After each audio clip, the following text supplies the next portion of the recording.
Good morning! Maglilipat tayo nitong aking mga labanos na kulay pula.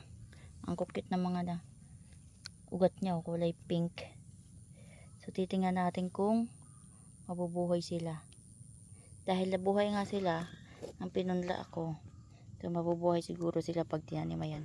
Nailipat ko to nung isang araw. Ngayon naman ay ililipat natin siya dito sa ginawa kong garden sa harapan. So ganyan nga lang siya. Patunatasan ko lang ng konti, tsaka natin siya ilulubog. So itong isa medyo malaki na pero nung isang araw ko lang siya tinanim. Tasan natin. Maliliit lang naman to.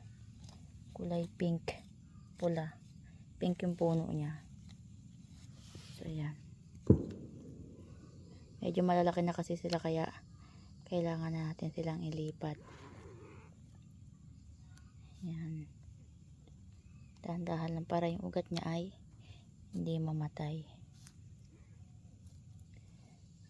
Nabili ko lang nga itong buto nito sa Save More. Nakita ko lang siya doon.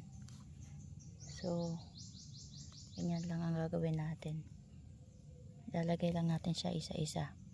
Tsaka natin tatakpan. Maganda nga ang lupa kasi nabasa. Hindi ko na kailangan magdilig. Ganyan lang siya. Ang labanos naman lumulutang kapag sila ay lumalaki na. Yan tumalaki na siya Sana mabuhay sila para meron akong pagkukunan uli ng labanos, kasi na-harvest ko na yung mga labanos ko. Ito naman yung susunod.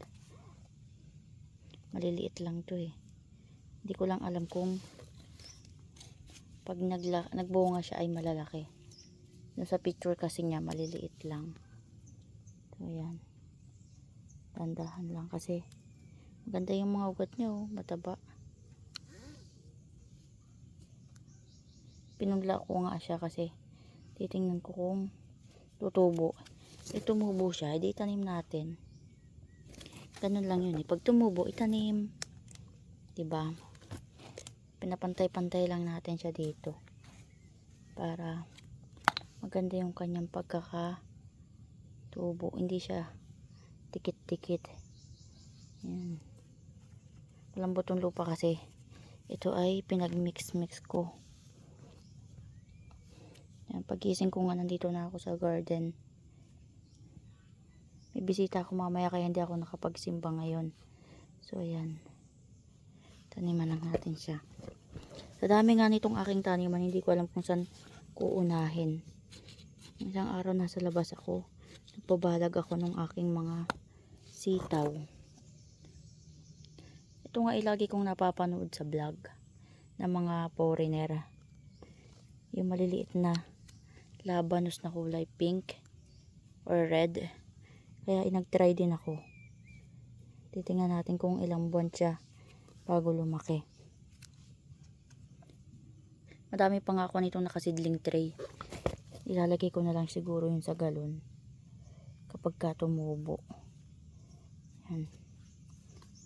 Malambot lang yung lupa, kahit tusok-tusokan ko lang ng kamay ko. Hindi ko na gamitan ng pang okay siya kasi malambot. Meron ako itong ginagamit ko pang tusok, mas malalim siya. Kailangan kasi medyo malalim yung tanim mo. Pagka labanos, lumulutang kasi siya. Pagka nagbubunga siya, dapat nakatakip siya ng lupa para hindi siya nagigitak-gitak. Yung huling tanam ko kasi labanos, nagitak-gitak yung kanyang mga puno kasi nga siya, yung lumutang siya. Mababaw lang kasi ang pagkakatanim ko. Kaya ito ngayon ay susubukan ko medyo malalim. Kakaulan din kasi yung kanyang puno ay na ng ulan. Lumutang ng lumutang. Kaya ayun. Ganyan lang siya. Simple lang magtanim ng labanos, mabilis ito mabuhay. Yan nga buhay na sila. So ngayon tinanim ako, tanim ako nito. Bukas siya buhay na yan. May tabunan pala ako. So, tingnan mo ito iba. Malalim tinanim ko. Lumutang na yung iba. Lutang na sila. So ayan, meron pa akong natitira. Dito naman natin siya iba-iba yung iba. Sa gilid. Tataniman ko sana to ng kamatis. Kaya lang, yung mga kamatis ko ay ilalagay ko sa labas. Tingnan nyo yung kulay niya. Oh. May purple at saka may pink. Ang cute. Ano kayang bunga nito? Purple? Ito purple. Ayan. Lulubog lang natin siya dyan. Tapos ganyan. So yun.